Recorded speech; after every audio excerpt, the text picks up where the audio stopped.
Hello, everybody. Today we're playing a game against Kunmo.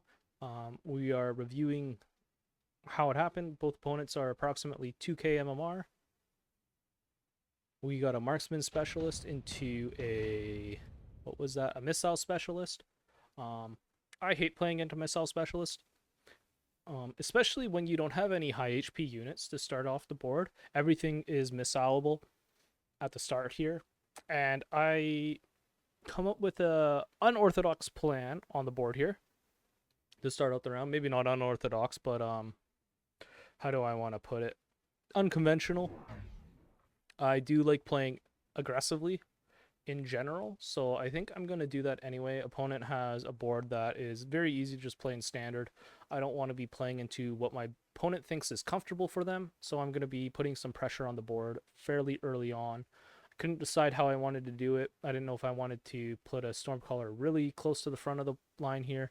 I decided to do some low level IQ strats, some people might say. In this case, I think it's very good to stack these together like this. Very easy to put a shield on. Opponent's probably never going to be on my line, so he's never taking down that shield until, the Stormcallers are the last thing left on my board for when the missiles come out in the next round. So the first round comes out. I don't expect to win this. I feel like I have worst chaff clear. We don't even take out the storm or the arc light in the first volley from two storms packs shooting in its general direction, which is kind of unfortunate for us. Thankfully, we do take out all the crawlers at this point, which is kind of huge for us because the army is very slow moving and it is clumped. The fact that it's clumped makes these storm callers do a lot of work here and potentially even win us the round just for the fact of the sheer firepower coming out. Even with the ones missing, it's just enough to take out the enemy's board with them doing minimal damage to my Stormcallers, taking out only two in this first round.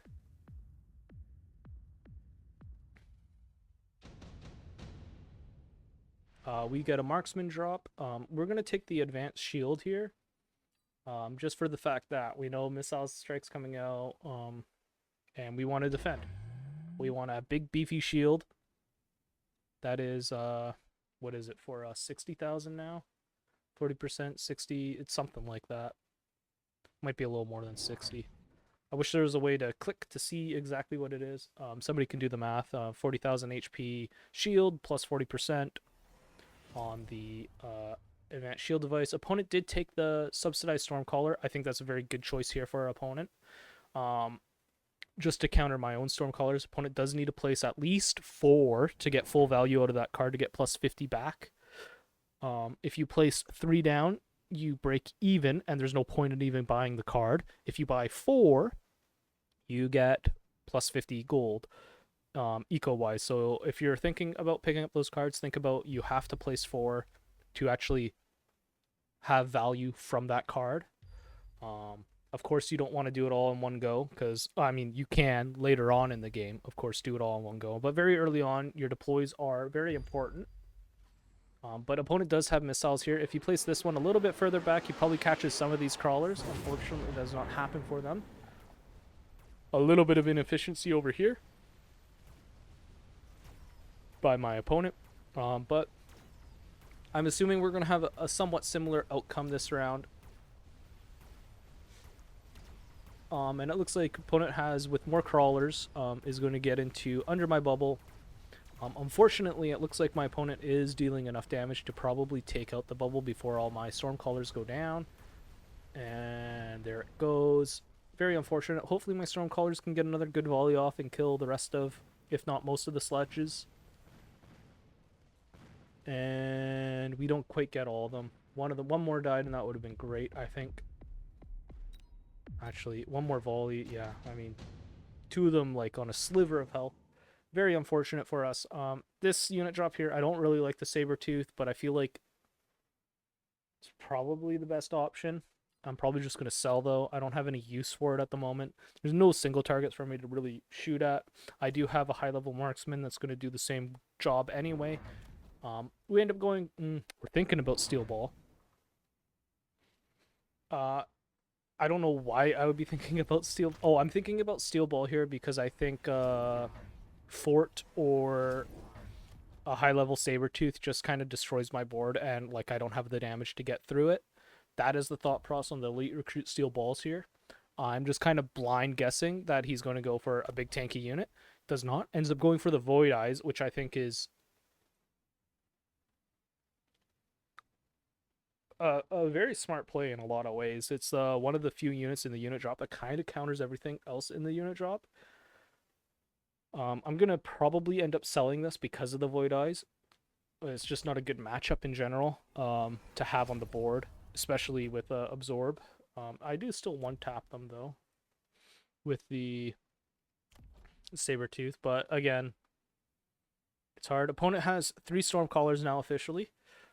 They are now even on their subsidized Stormcaller card. So when I saw this board come out, I was thinking, oh, I messed up. I messed up big time. There's too many units for my steel balls to lock on. My chaff clear is subpar at best. And I need to get rid of probably this unit that's going to be feeding this round. And my Stormcallers probably aren't really... I mean, they are my damage leaders, but that's only because I've been clumping up my opponent's board. So the question now becomes, how do I transition into a board with steel balls on it already without probably selling them? They actually do quite well on this right side here, which I was not expecting based on the units on the board. But I guess my Stormcallers kind of cut off everything in this area here that my opponent had, and probably some of the stuff here at the beginning of the round I wasn't really paying attention over there. But yeah, another win for our opponent. I think that's expected based on the units on the board. I don't think that should shock anybody here. I think missiles are up again. Missile Strike is offered. Efficient Giant Manufacturer and Underground Threat. I think those are the only 3 cards that are viable here. We both take the Underground Threat here. And the question is, what do I do versus an Underground Threat? I'm definitely going to be using the Underground Threat offensively. I think this is just a round where if I get hit in the back, I get hit in the back, and the game's kind of over. I don't care, kind of thing. So I decided to pick up some Wraiths, and I'm sitting here thinking, what do I do? I need to sell. I ended up selling the Saber here, and I'm hoping that the fact that my opponent has 0 upshoot, that even if he has Underground Threat, it doesn't matter because he can't shoot up.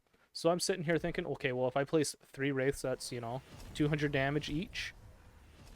I save a round, I deal some damage, and we're kind of okay-ish, and my opponent has to respond to that, even though they're probably going to be winning the ground very hard. All that means to me is I just need to start tempo playing and playing aggressively in the way that I play aggressively. And with Steel Ball Wraith, I know it fairly well. Playing it into sledges, though, is a disaster in of itself. Opponent should really be this round leveling this sledge, in my opinion. You see steel balls on the board. Levels are good.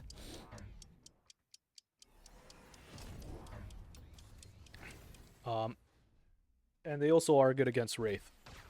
They slow down Wraiths pretty well. Opponent put some Fangs in front here to slow down our Sabertooth that has been sold.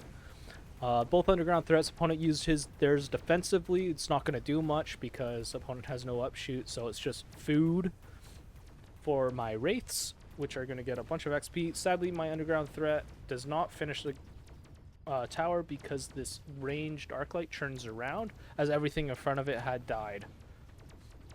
My Stormcaller is still a focus of interest for the opponent, feeding XP at this point. Not really doing a whole lot in the damage department, but my Wraiths are close to leveling. They will level next turn, most likely. And we have a Crawler slowly getting away. Do we catch a level on anything? We do catch a level on 1 of the Wraiths, which is nice to have a Wraith come out and then get enough XP to level it. I think it said it had enough. Oh, it did not? What was I clicking on that had enough then? Anyway, we have Wasp coming out. We have Phantom Ray, Phoenix, and Sabretooth. Wasps is probably the only. I mean, Phantom Rays are a decent choice here too, especially with HE, but I don't really need that. So it's probably Wasps to defend my back flank, would be my guess. Would probably be the best play here. I'm not sure how I'm going to place them. I don't remember how I placed them in this game. We're placing them more aggressively, so probably here. Maybe we drop them back a little bit. Opponent has missiles out. I end up buying 2 level 2 rhinos. I have to unlock them for the 50 cost as well here. Opponent takes the Phoenix. Makes sense. You want single target damage to kill the Wraiths. But now we have our own Gospel starting up very late in the game. And we drop a level 2 crawler. I'm assuming this is going to be, yeah, right in front on the front line of our board here just to protect from whatever, yeah, Phoenix coming in here. Because I wasn't really thinking about it. I could have saved 50 here if I really wanted to. I didn't think it was worth it to undo everything and redo it all again. Just too many button clicks, and I think I was being a little lazy about the efficiency of my board in the sense that I think I could get away with losing 50. We ended up selling one of the storm callers down here. Opponent has more fangs coming out. Phoenix is good. Opponent is flanking with some sledges and crawlers. Again, good time to level and maybe even tech Mech Rage. There's the level coming out, which is good by our opponent. Opponent does have a missile over here, which is fine. I don't think it's that much of a problem for us. We do take out quite a bit of chaff over here on the side, which is probably why our steel balls were doing so well in that last round. Obviously this round not so well, because our extra pack of crawlers is not doing much. Both of us, myself and opponent, had the idea of flanking each other this round. So we have our board kind of divided right down this line at the moment.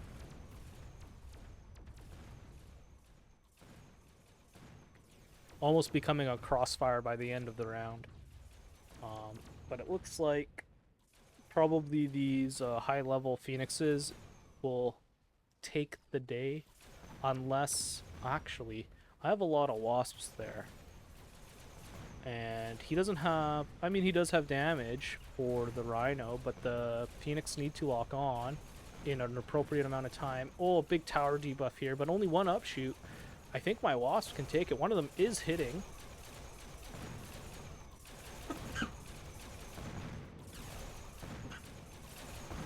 And we do end, oh, no, we don't take out the Phoenix yet, but we do have a lot of Wasps, and they should be able to clear everything on the bottom of the board after the debuff is gone fairly well. We're not going to win this round by a huge margin by any means. We're only going to deal 20 damage or something by the end of this. We end up taking out the Phoenix right about now, and there's just a couple sledges there that we just have to clean up. And we end up taking this round, kind of stopping the bleed. Again.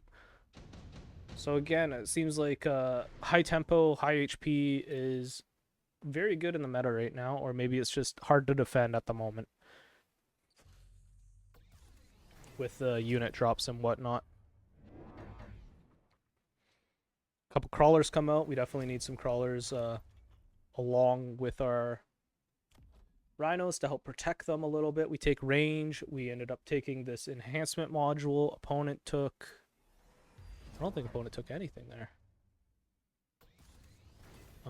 Opponent still, yeah, he's gonna missile out this set of crawlers. I'm just ignoring this completely. I think it's too slow to deal damage to my tower unless he's clicking Mech Rage. So we're just gonna be pressuring this tower as much as we possibly can. Opponent does level it, which is good. Takes field maintenance. I guess that's supposed to be a counter to the Wraith. I think it's relatively acceptable. I end up placing crawler over here, expecting this crawler to get missiled out almost every turn, or any crawler that I place over here. So this is kind of one of those eco-efficiency things, where if your opponent feels like they have to missile this out every turn, it means you're winning. In a lot of ways, because every turn 50 cost, 50 cost, 50 cost, you know, and then suddenly it's 100 cost, 100 cost, maybe even 150 cost if he's placing 3 down every turn. It adds up very quickly, and it allows you to put more value into your units on the board, which end up, winning the game. Opponent does take more Phoenix, did end up rapid resupply, while we did not. So we're very ahead in the eco at this point, which is a big problem for our opponent. Wraith finally goes down on the right here. Wraith in the middle goes down. We end up taking the tower. Our other Wraith is still alive. We have not put levels into these Wraiths because their only job is to chaff clear.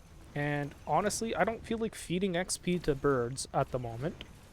So I'm not really going to be putting levels into them at the moment. I might tech them more, but that's a different logic altogether.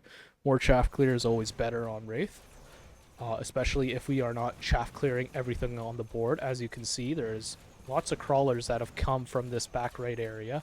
Looks like we are losing this round as we probably can't chew through everything quick enough. And the Phoenixes will clean up the board, feeding on our wasps. Getting a bit into the danger zone sub 2k. We are round 7. You could feasibly lose the game at any point here if the opponent has a great answer on their board. Opponent takes the rhino drop. They're going to drop it somewhere. I don't know where. I would assume in the back. I'm going to place some wasps in the back just to help kill the back line here. Drop a couple missiles. I really want to slow down this rhino and hope that it doesn't get to my tower in a reasonable amount of time. I end up taking Mech Rage on my rhinos here. I want them to get to the tower as fast as possible, hit it as many times as they can. It has been getting through on this left side, no problem. But I figure, hey, there's a nice little gap right here I could run in. I got level 3 steel balls. They've been running to the side this whole time. I could run them straight into the tower here. And that's my game plan for at least the round. Hopefully I can get a big HP hit in. That is another plan. Next round, I get Underground Threat, which is nice. Opponent is trying to cage me in, but as they know, there's nothing to be caged back here, which is why this flank is only beneficial as a tower hit rather than a, I don't know, tempo. It's not even good for that. Like, there's nothing for him to pull except for, I guess, the hounds. He does end up pulling these wasps, which is insane how far back the rest of his units are, that these wasps go backwards. I have 2 missiles here to make sure that this rhino doesn't, or to lose its debuff. Looks like we are going to take this tower in a good timing here. These wasps that came back for these sledges and crawlers that were back here will end up taking out this rhino. Opponent does stuff my advance here with these rhinos in the front here. Does not get to the tower. My plan failed, but opponent still has not responded appropriately to our gospel in the side, even if it is a minimal gospel.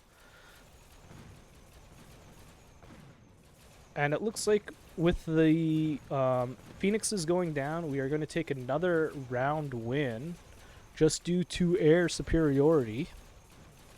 Even if opponent does take down our tower here. And we get another free level with the enhancement module here on our wasps.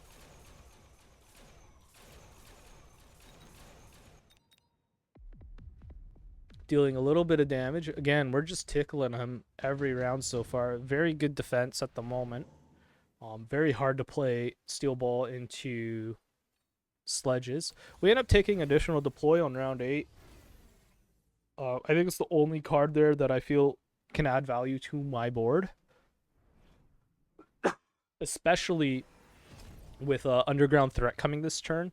It's just one of those things where there's so many problems that could potentially arise on the board. I have to start missiling out in the back as well, just like my opponent's been missiling out in the front. I do my missiles first, just so I can see what my eco's like. And I've realized I want these guys running forward, so I'm going to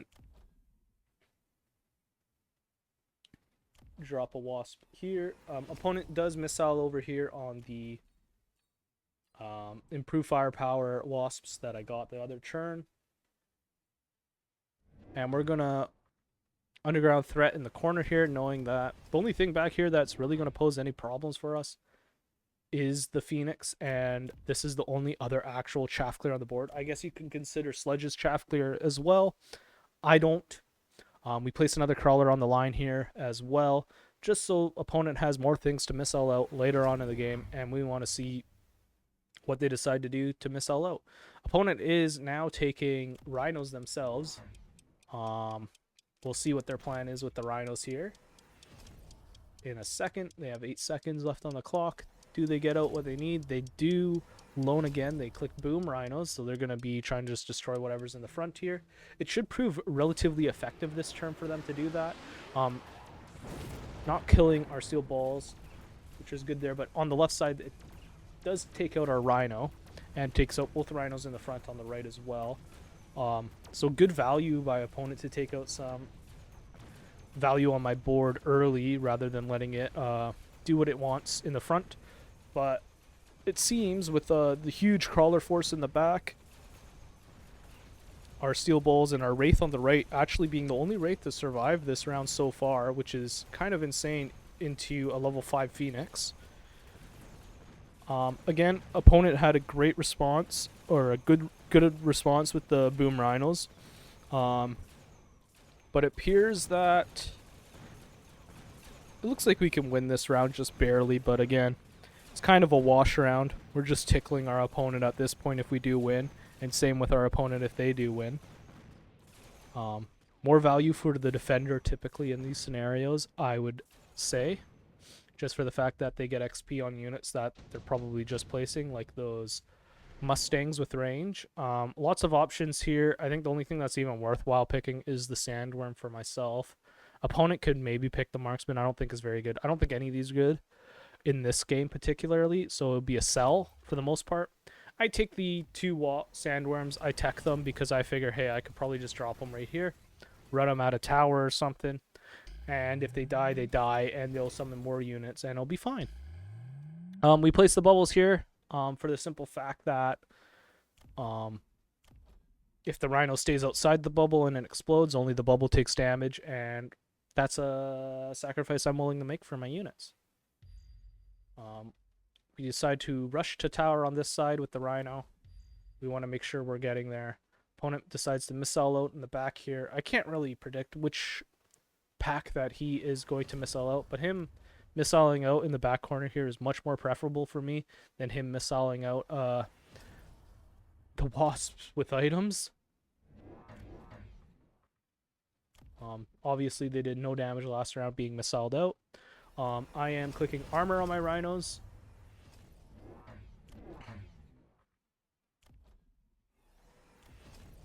So they have higher HP than the other rhinos, so if they do blow up, they don't quite die. We are placing even more crawlers on the flank here. Opponent is placing missiles, or at least one.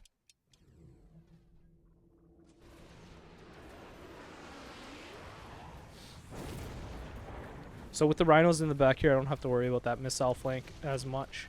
Opponent with my rhino dead very early on just clears up my wasp, no problem. Barely get any value in.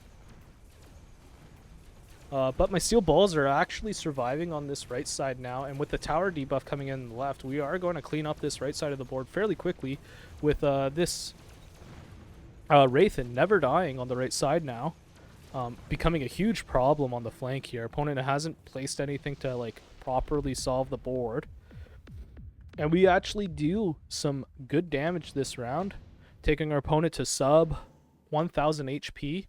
Lots of options. Portable shield is a good choice here. Everything else looks kind of garbage at this point in the game. The question is, what are we placing it on? We're placing the extra HP on our rhino here. If he explodes, it's just going to do damage to that first shield, and that's good. We decide to take 8 gun on our wraith. We want to chaff clear this side even harder. We want to chaff clear in the front even harder. Opponent takes armor on the rhinos. They should be even tankier, dealing more damage when they explode and die. I was thinking about picking Hacker at some point and clicking the here I'll show you what's it called, the full heal, the full heal on the Hacker anyway, because that takes forever to load for whatever reason. We'll continue on. Anyway, I was thinking about taking the Hacker and getting the full heal tech.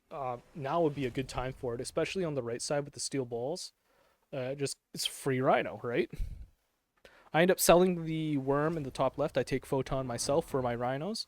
So we both are triple tech rhinos at the moment. I am double teched in the wraith. I have 0 techs on the balls.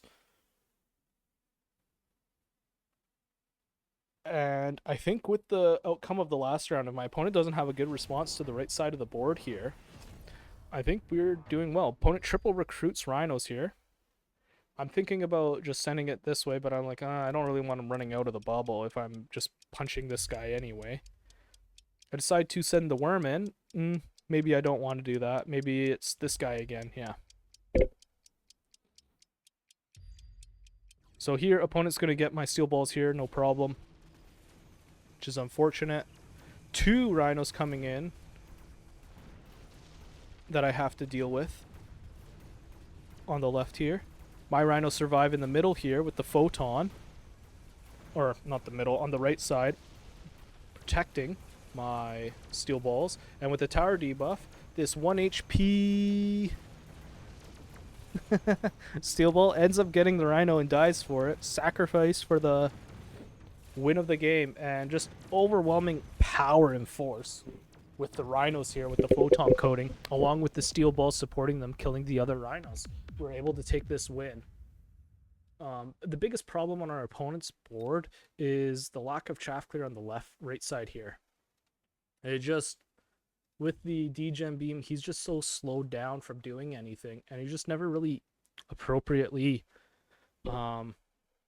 counters this side of the board. He's too focused on things in the front.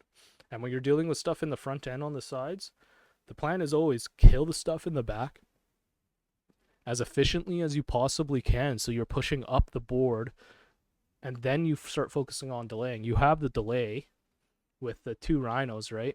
Now you just need to win this back area very hard so you can push up the board, because then you don't have to worry about stuff behind you anymore and your units being focused, you know, this way, and this way. Instead, you focus them that way, and then they just focus up the board. That's the general idea I think I have about that, and that's generally what I do. I commit defense appropriately, where it's like, well, he's going to start missiling these, the like 200 cost into 200 cost. So you could look at this and say, I've invested, you know, 400 supply into his 300. So inefficient in one sense, efficient in the sense that the wasps kill everything here. And then I get a late game tank as well, which is very beneficial. With the mechanical rage, the rhino will always be in front of the wasps, which is very beneficial as well. Anyway, thanks for watching the game. I'll see you next time.